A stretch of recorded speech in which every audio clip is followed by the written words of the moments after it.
Right, hey guys, how are we doing? Been a while. Seth's back, and I think it's really interesting that it's Goku versus Gojo. When we just recently checked out Six's video on Goku versus Gojo, so see how this goes. But my basic kind of like thing I got from Six's was that like, if Gojo got Goku in domain expansion real quick, then yeah. But if Goku just flies in and just punches him really, really, really hard, he wins. So let's see Seth's approach. It's good to see Seth back. Apparently he's uploading 5 videos this month, and I'm pretty sure we'll check them all out if they're relevant to stuff I know about. But it's good to see him back. Good to see him back. Good to see he's on good terms with everyone on Twitter anyway. Like, yeah. Goku versus Gojo. Honestly, I was sort of avoiding this for quite some time because I didn't want this to just be a Saitama situation where we kept just saying, well, based on what we know, this is what Gojo can probably do, but maybe more. It was always pretty boring to do that. But now that we've seen spoilers, a lot of Gojo versus Sukuna, this is pretty much cut and dry on what we can expect from him. Just like when Saitama eventually faces off against Cosmic Garo and showed us more of his power. That was sick. This topic also seems to go through the recycling bin on Twitter or wherever else all the time and is constantly regurgitated and discussed, so I thought I'd finally answer it myself and end the conversation. Let me teach you guys everything you need to know about Goku versus Gojo. Class. While I do have some new things to say about Goku and Gojo in this video, the first thing you gotta always address when having any type of cross-verse debate with characters that have strange energies or abilities is, can these guys even interact with each other to begin with? Yeah, because that was a weird one with, what was it, Naruto and Ichigo. It's like, Ichigo's a spirit, can he even like sense him and stuff like that, so yeah. More importantly, can Goku even touch Gojo through Limitless to begin with? Because if he can't, then what's the point of even having this conversation? Then we also have to address, can Goku fight Gojo since he has no cursed energy, where cursed energy tends to have negative effects on those that simply don't have it. Those not having it having no resistance to it, sort of like a poison or a plague in certain instances. So would Sun just sort of instantly rot away and just die or something near Gojo? Obviously, pretty important details to start up the conversation. As I talked about in a few of my videos so far, Limitless is a highly complex ability where Gojo manipulates an engine called Infinity to manipulate space to his whims. However, it's a bit more complicated than just normal spatial manipulation. It's more complicated than normal spatial manipulation. Okay, yeah. And where he seems to apply mathematical concepts to space to achieve goals. To put it in the simplest terms, to avoid a 15-minute lecture like I did in Kakashi versus Gojo, he can manipulate the distance between he and his opponent by changing space between them, slowing them down due to the massive changes in distance until they appear frozen. Or think of having to literally traverse an infinite amount of points to reach a destination after a certain distance to Gojo in its more extreme forms. I'll go over, obviously, this more complex mathematical breakdown once again in Kakashi vs. Gojo, which I do recommend, but I'm trying to avoid the full lecture again. In JJK, a universe where Mach 3 is considered immensely fast by most combatants, and electricity is pretty much undodgeable except by like 5 people. It's no shock that nobody would ever be able to budge Limitless whatsoever that isn't a top tier, making Gojo look pretty much omnipotent. Yeah, but then you take into consideration how fast and quick, like, you know, everyone is in the Dragon Ball verse as well as, like, you know, lightning, Mach 3, but okay. Through Limitless, you have to do a few things, I would say, that would make you pretty concretely, or at least convincingly, above it. A, surpassing infinite speed. Or B, having attacks that ignore space-time, or can slice through space-time infinitely. So, like, I don't know, Ultra Instincts avoids this. I still think Goku's going to win this one. Obviously, with example A, if you're above infinite speed, Gojo condensing space between you and him wouldn't really matter too much. You would also probably warp through space anyway at infinite speed. If you ignore space-time with your attacks, in scenario B, then Gojo condensing space might as well be condensing something that provides nothing of value between he and you that'd hinder you from hitting him in any capacity. A good example of what B would look like if you need an image is look at what Mahagara. Alright, so since Seth is pushing 50 and is losing his ability to speak properly, he asked me to pronounce a name for him, specifically Maharaga, also known as Makora, but no one calls him that.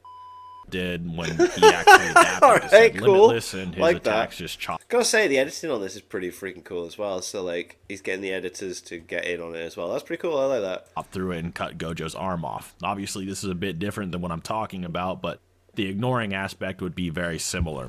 For veterans, you already know that Goku possessed both those qualities and beyond. He could be argued to output above infinite speed and burst, and has attacks that ignore space-time to an infinite degree. In terms of speed, we know Goku in just his base form can move around in a void that has no time and space whatsoever when he goes to fetch Zeno 2 after he nukes a timeline out of existence. In the manga, it is just blatantly no longer existent as the ring representing it just vanishes, right. And the anime is a bit more ambiguous, but it obviously is conceptually pretty similar, as Zeno obliterates this timeline to destroy Fusion or Mugen Zamasu, Infinite Zamasu, who is fusing with the time-space of the multiverse itself. Goku shows he can function in this void rather easily and carefree, and even if you want to argue maybe Toriyama and Toyotaro, the authors of these scenes, didn't really think of this too much, as power scalers, we kind of just have to take it as it is. Yeah, I don't think they wrote that with the... I don't think they ever write it with the thought of, but if someone was to power scale stuff, how would they interpret this? It's like, no. As cringe as that sounds, Goku in just Ultra Instinct Omen, which he surpasses by millions of times over by Current Super, which I outline in many, many videos on my channel, which will pop up on the screen. I was going to check out the How Strong's Goku video. It's 5 hours long, and I've never been able to actually find the time in between everything to do it. Maybe 2024. Now. Had enough energy to vibrate and shake an entire infinite void, meaning his energy and aura not only expanded infinitely, almost instantly, but could move and vibrate in the depths of the void that had no space-time as well, further reinforcing what Goku actually did earlier. He also has a few mentions where he can be argued above instantaneous movement, such as when Kid Buu blows up a planet faster than people can instantly teleport to the Supreme Kai planet, and where characters traverse the infinitely sized universe in finite times with raw speed, and even fighting a guy while he's in the middle of skipping through time. Yeah, like, that's a big one against Hit. Like, he was kind of predicting where he's going to be, but still. As for interacting with time and space, this is a no-brainer. Goku and Beerus simply punching each other was going to turn a macrocosm, multiple infinite universes in size, into a void of nothing, with nothing remaining. And even during the Buu Saga, when characters could get obliterated by Mastered Ultra Instinct's mere presence alone, could scream so hard it was ripping holes into space that were going to collapse the entire infinite universe with alternate dimensions by making a hole as big as the universe in space. But, like, interestingly enough, though, when he did that, like, I might be like just making stuff up here, but like, this is taken from a data book, isn't it? Like, is it from a data book when Super didn't exist? Because the other, where is it called? Buu went into a frenzy and generated this, which caused distortion to appear in the space around him. It says that this power was also what enabled Buu to escape from the room of time. This space would cover the living world and wipe out the universe. So that doesn't necessarily mean like all the other universes necessarily, because this could possibly have been made when the other universes weren't even a concept within the story. You know, like they're based off of like Naruto data books completely like are like about the characters in specific times when, you know, and then later on. Still, okay, cool. At the time, we get to things like Dragon Ball Super Broly. So, like, basically what I'm saying is Super didn't exist, the other universes didn't exist, so it doesn't necessarily mean it's multi-universal, like, it's just, like, it's just universal, but it's still pretty damn impressive considering, like, what we're talking about here with, like, Gojo's stuff. Anyway. These characters can just punch so hard they shatter through space-time and fly into other dimensions on accident while not even remotely near full power. And most of the time when they don't do this, it's because they're hindering their powers or they're restricting it, or it would kind of dilute the plot and the flow of the scenes if they just always broke into other dimensions all the time. Yeah, like they're trying not to destroy the planets when they're fighting. Goku also interacts with attacks that can annihilate space, time, and even your causal and spiritual existence itself by fighting Hawkeye attacks from Gods of Destruction in his base form, and later on completely surpassing them. Even the infinite Zamasu that was fusing with the space-time of the multiverse is then stated to be weaker than a heavily suppressed Jiren, who Mastered Ultra Instinct Goku can ragdoll like he's a random. That being said, cutting through space and time is not really a problem at all for Goku, and it's probably in fact one of the most consistent things about Dragon Ball, all things considered. That being said, you can make a very decent argument for Goku being able to punch through Limitless, especially by current Dragon Ball Super standards. What I gave you was just a few examples. You could honestly make whole videos dedicated to these topics alone.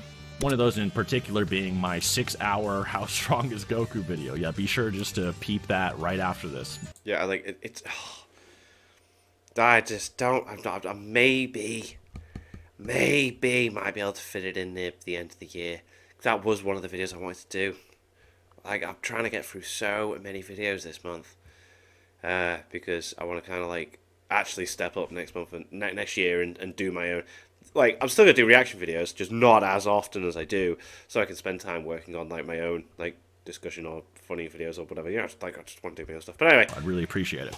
The next important point, obviously, is cursed energy poisoning non-cursed users, or non-cursed users having no resistance. Well, we know that characters in Dragon Ball have existence and spiritual resistances, as well as auras that can block out most hexes. The time frame for cursed energy negging a non-cursed user one is debatable. One of the few examples we get of this is a curse eating Maki's leg earlier in Jujutsu Kaisen, which even that is an instant or something, nor is Maki just BFO'd whenever she's just near a curse. She can obviously face them with curse tools and so forth while struggling to break the sound barrier, let alone Goku, who's infinitely above space and time. One counterpoint that I would like to kind of flesh out and get out of the way for Condition B is that there is a character from the Sendai 4 Clash of the Culling games from Jujutsu Kaisen, Uro, who can wield the sky or space at will, breaking it, wrapping it, and so on. But this character is never really acknowledged by some powerhouses such as Yuta or by Gege, the author, as wielding a Gojo tier level technique. Things that do seem to rival Gojo are either Sukuna or the comedian curse technique, which can bring almost anything someone finds funny into reality. Showing reality manipulation under control can rival Gojo. And the only reason I would say Uro doesn't rival Gojo with this one move is that Gojo too manipulates and moves space and would simply overpower her while she tries to move it about. Gojo's Limitless also consists of numerous attacks as well as Infinite Void that far exceed her capacity to simply wiggle space around a bit. Her moving space around a bit is also not the same as utterly destroying it and ignoring it on a universal and beyond infinite scale. It's like manipulating it is still there, you know, like actually like attacking it or destroying it. That you can argue Goku can do, and potentially even Gojo, which I will get into here soon.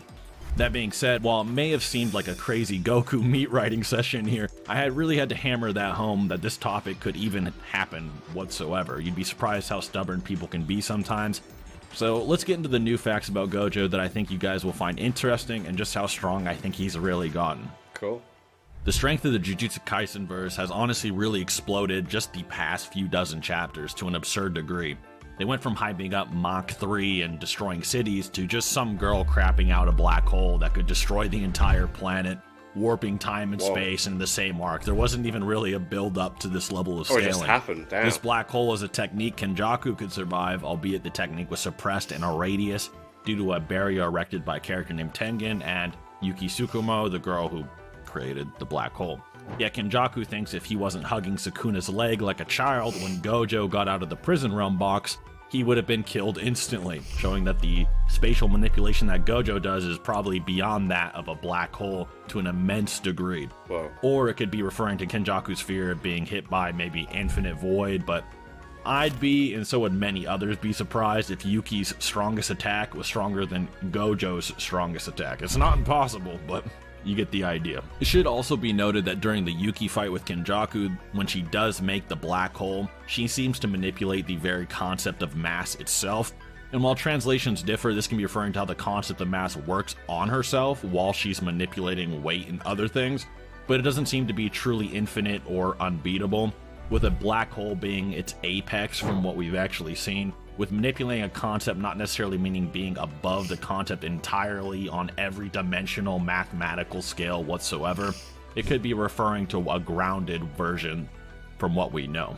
In another fight, we get an interesting scene where Sukuna faces off against a revived sorcerer named Yorozu, and in this battle, Yorozu launches an attack that creates a perfect sphere that is infinitely compressed and basically untouchable. When reading this, I did some research and found that the reason for this is that because to make a perfect sphere in reality is pretty much almost impossible. Yeah, you can never have. It's like that's why the band's called a perfect circle. Like, there's no such thing. It's like it's yeah. Any sphere you look at, even those generated by computers, have a series of points on it that would make it impossible for it to be perfectly spherical when zoomed in under scrutiny. So to have a true perfect sphere, it would have to have infinite points of contact, which is why it would be infinitely compressed and impossible to interact with normally. Maharaga, adapting to the type of technique Yorozu uses, then just punches through the perfect sphere and obliterates it. Now, while this doesn't mean Jujutsu Kaisen is universal or something like that, it does show that Maharaga and many of the other characters can actually adapt to these things infinitely. It is not even an exaggeration. This is why it's so insane, and it's harder for the Shikigami to adapt to Limitless and its many forms, as it shows Gojo's precision truly is infinite points with infinities, or dealing with many infinite sets of information when you're learning about it, such as how his infinite void is described, which is just being dragged into Limitless. This may further make it harder to argue for Goku to interact with it in arguments which I'll get into later, but it should be noted, however, there are theorized true spheres in real life, but usually only for types of atoms, which is often debate about even then. Wow. Since we're talking about the author here and with the wording used, this girl really did probably create a perfect sphere with infinite points, which is an insane feat that can have a lot of debate within itself.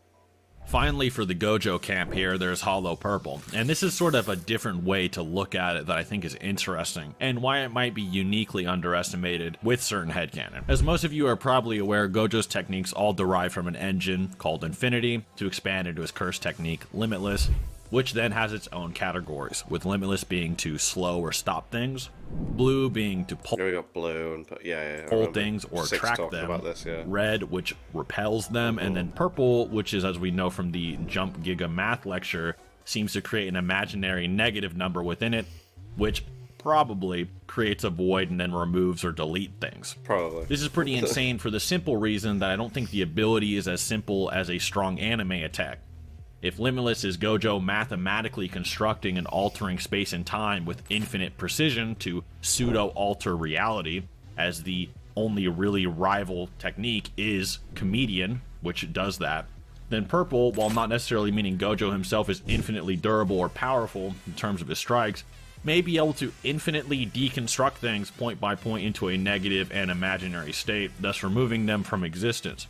Purple is a bit inconsistently displayed and kind of weird, and honestly I kind of question if the author even knows what this technique does most of the time, but I think being hyper charitable in a fight against Goku here is, maybe you could say something like that, although, like I said, you can kind of sort of easily reject it as well due to its showings, as it seems you can kind of overpower it or are singed by it rather than deleted by it, like a Naruto truth-seeking orb or something.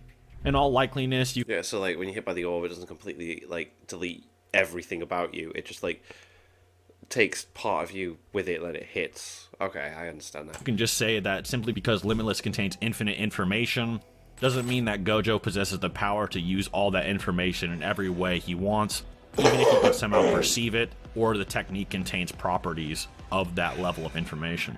Rather, it's simply the information within it, and he controls some aspects of it at a given time, especially when transformed into a more physical technique rather than trying to comprehend its raw properties. Good example of this is, how does Hollow Purple get to 200% if its ability is to remove things on an infinite scale? Oh yeah, so like how does it increase its... Doesn't really make much sense unless it's just referring to size. Okay. So trust me when I say that that interpretation earlier is very charitable. And infinite information does not mean infinite power or the infinite ability to manipulate said information. Even with all of those, we can see that Goku is still quite a bit superior in terms of attack power. So I think we're going to keep coming back to this, but yeah, like Goku is still slightly better in this, slightly better than that. maybe if you think Hollow Purple deconstructs on an infinite scale with infinite points within that infinite scale, then it turns to negative. Not likely. But even then, a very important factor to remember is that Gojo manipulates space and time on a normal scale and plane that Goku is simply above to begin with. With it being confirmed, this is what Gojo is doing in the Jujutsu Kaisen movie, which was then confirmed to be canon, as well as stated in the manga as well. Well, of course it was canon, because it was just based off of the Zero manga, wasn't it? Yeah. Goku is completely above the time-space of the normal 3D universe, and manipulating it even hyper-precisely doesn't matter if he is still just above it. Think of someone who can make infinite points out of a square, and then draw infinite numbers between those infinite points on the square. And then, in this example, Goku would just sort of be a cube. You can kind of see where I'm going with that. Even Gojo surviving his own Hollow Purple he takes immense damage from, and it has a weird burning effect. And this could simply be to Gojo being able to manipulate space around him with high precision, but it shows Hollow Purple has a few extra qualities other than precise removal from existence that also dampen my headcanon wank attempts to make it sound cooler for the video. That being said though, this battle won't hinge on an AP or like a beam clash type finish anyway. It will mainly hinge on a few factors, mainly being speed and durability. There we go. Yeah, so like Six was saying, it's like, if Gojo... Six said, if Gojo was to straight up, bam, to make expansion, to all the bits with Goku without him realizing what's happening, potentially could win. But if Goku just went Ultra Instinct straight away and just, bam, punched him in the face, done. That being said, how fast is Gojo anyway? In terms of speed, JJK is pretty abysmal, with many higher-ups hardly being able to react to Mach 3, Hikari, a higher-up needing infinite cursed energy to react to an electric discharge and still lose an arm doing it, and with people like Kenjaku barely being able to react next to a suppressed black hole that light can't escape from, and Gojo doesn't really have a lot to work with in terms of upscaling from those guys. At best, if you really wanted to be hyper-charitable, which I've been doing a lot of that in this video, you could say that because he could perceive things and move inside of the prison realm seal that has no physical time, that he may possess some type of inaccessible speed that can move so fast he can move even if there's no time. Or you can say that because he can manipulate space and time himself, that perhaps it's different for him. But even if you do grant that, you can say the same about base Goku, who mastered Ultra Instinct and many others surpassed millions upon millions of times.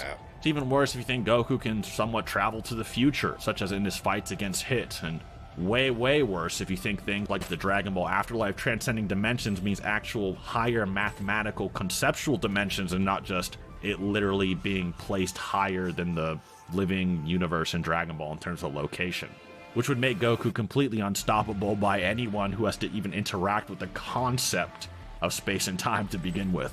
Crazy. But I personally don't agree with this, as the skepticism and just saying it can be referred to location is simply too strong of a criticism. I'll be getting more into Dragon Ball upgrades and what I think about that type of stuff in the future on my channel, and some of those higher interpretations actually do scale to a lot of characters that you'll find very interesting, so be sure to subscribe, because while some crazy arguments floating around don't maybe apply to Goku, they might apply to some other people. So that being said, Goku in all likeliness here, if he's bloodlusted and full power, would sort of just slam through Limitless, punch Gojo in the head, and he would sort of explode like Cell did in the Super manga that one time. But if Goku was in character, there are more things to consider. If he's in character, he'd probably let Gojo try some tricks out, such as his Infinite Void. Yeah, because he always lets his opponent try stuff, so that's the thing Six says as well, is like, if Goku fights the way he normally does, then potentially yes, but if he just goes in straight away... UI, it is possible that Goku actually avoids Infinite Void entirely, and this may seem kind of absurd, but a domain expansion actually has a speed and an area that is designated for it to appear. With Goku even before MUI being able to avoid attacks instinctually that would have killed him, such as in the Beerus fight when he was Super Saiyan 3, before they could even occur and when he couldn't even sense they were going to happen. He just sort of had this weird instinct where he could avoid deadly attacks that nothing about his body could sense otherwise. So in MUI, he could probably avoid this domain entirely, as a person with no cursed energy is actually not restricted by any barrier of a domain by the technique, and with Goku's far greater speed, reactions to things he can't sense or have happened, he would probably sidestep it. But Infinite Void isn't necessarily an attack, that does physical harm or damage. It's more like you're injected by a bunch of information. So maybe you could argue it's kind of headcanon for him to assume it's like a threat and his spidey senses would have him dodge out of the way. So gone. if it did hit him, like I said, in character, could Goku survive it? I've seen many people try to counter this by bringing up Vegito, and to give JJK fans a bit of credit when they're talking about Vegito turning into a chocolate ball with literally no brain. However, this ability is only unique to Vegito, so Goku doesn't actually possess the ability to be turned into a chocolate ball from what we know of with no brain and survive. This is actually a unique hack that Vegito possesses that Goku does not, and this is actually stated in the Daizenshu. I'm not joking. And while Dragon Ball characters do negate a lot of hacks weaker than them, this is a different type of hacks, and honestly, this ability to negate all hacks is somewhat over-exaggerated by Dragon Ball fans. It doesn't really work in a lot of debate crucible.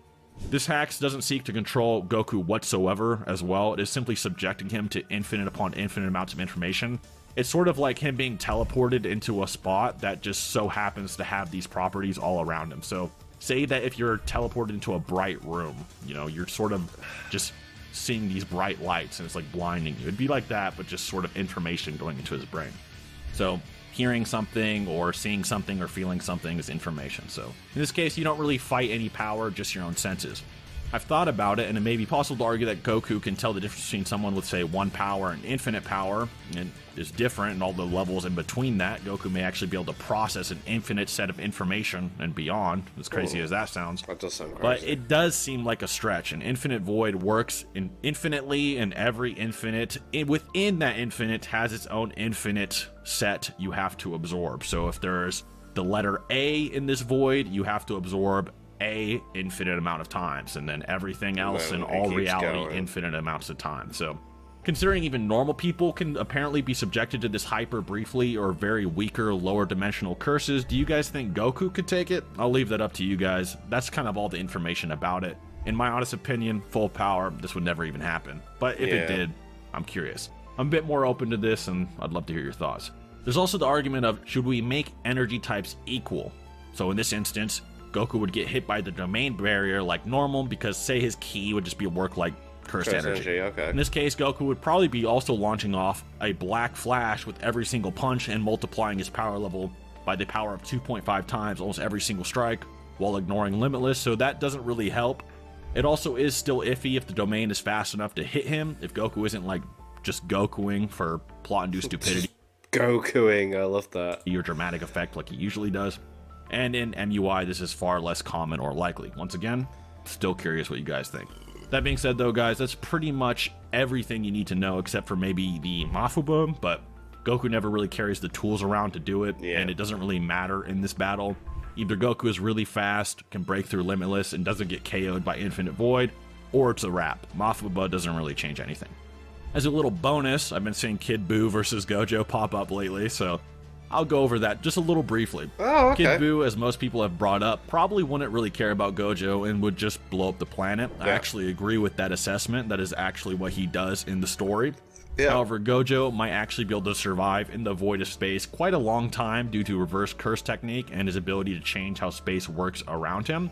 Although, it also then depends if Kid Buu just blows up the planet and then just starts zipping around the universe and just ignores him. So Gojo's just flying around in space, just until his brain rots away from reverse curse technique. Wow. Kid Buu at full power should be able to rip through space like Buuhan and Super Buu. Makes sense. Now, I'm not saying he's stronger than Buuhan. All right, that's a different debate for That is a different debate, and he's not stronger than Buuhan. a different day, but, you know, they're definitely in a similar magnitude, Buuhan is the strongest. right? If Buuhan could rip apart the universe, it's safe to say, you know, Kid Buu can at least rip apart a chunk of the universe. However, it's a lot more restricted than obviously MUI Goku, who could just be above it entirely. That being said, even if Kid Buu couldn't rip through Limitless, Gojo doesn't really have anything that could put him down for good unless you hyper-wanked how Hollow Purple works with the ultra-charitable Seth TM version. That's just some headcanon I made up to give it a chance against Goku. Even with Infinite Void, Kid Buu's brain could sort of infinitely regenerate, and Kid Buu can also live without a head. I'm not even making that up. You can just live without a head, let alone a head with a fried brain. You'd have to argue you could fry Kid Buu's brain, and then while Kid Buu's stunned for like a millisecond, seal him somehow. maybe in a prison realm box. Anyway, this is getting kind of stupid. But it's more interesting than Gojo versus Goku, I guess. Wow. Either way, Goku Oh, wins pretty God. confidently, Yeah. let alone against a giga-wanked version of Gojo, and without a giga-wanked version of Goku. With Kid Buu probably winning too via stamina off, or just blowing up the planet and then just not caring about The editing on this has been really good. It's really good to see that like he's taking the time on these. him while he just dies in space slowly. Or if you think Kid Buu can just vice shout and rip through space with multi-galactic or multi-solar system level force and just overpower the manipulation Gojo can do through space.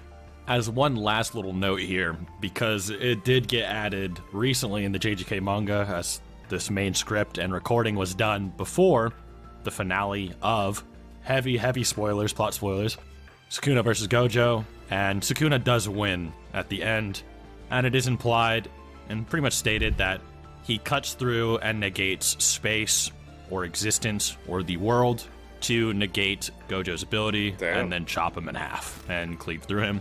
Sort of confirming what we've all been saying for a few years now. Other than that as well, Hollow Purple is stated by Gege in sort of like a chapter breakdown that a way to describe purple is to sort of say it's like crushing space. So the statement that I made of it hyper deteriorating and removing anything it touches to negative is in fact heavily wanked and not implied, as Gojo's Infinity and Limitless seems to just be manipulating space and time, and is confirmed now with the finale of Gojo's life, as well as the chapter ending. Closing off, I'd like to give a huge shout out to my friend Cursed Valor. He's a Jujutsu Kaisen YouTuber on here that has a lot of potential and has done a lot of good deeds in the community lately. He deserves a lot more credit, and it has been a lot of fun debating with him and talking about how things in JJK work while I was making this video. Cool. Much love. Have a great day, everyone, and thank you for watching. Awesome. Cool. I really enjoyed that. Like I said, the editing was boss, the discussion was cool. But yeah, Goku still wins. There's not a lot of verses that beat Goku, is there really? It's crazy. And yeah, I'm intrigued to see what the other videos that he's going to be uploading this month are going to be. But until then, thank you to my patrons. If you want to have your name at the end of every video I upload, link in the description to the Patreon page. $1 a month is the last push. That's greatly appreciated. Thank you for that. And thank you all for watching. What do you guys think of that? What do you guys think of this? Click like, subscribe if you haven't already. Leave comments down below. Let me know what I should watch or discuss in future videos. I'll see you guys next time.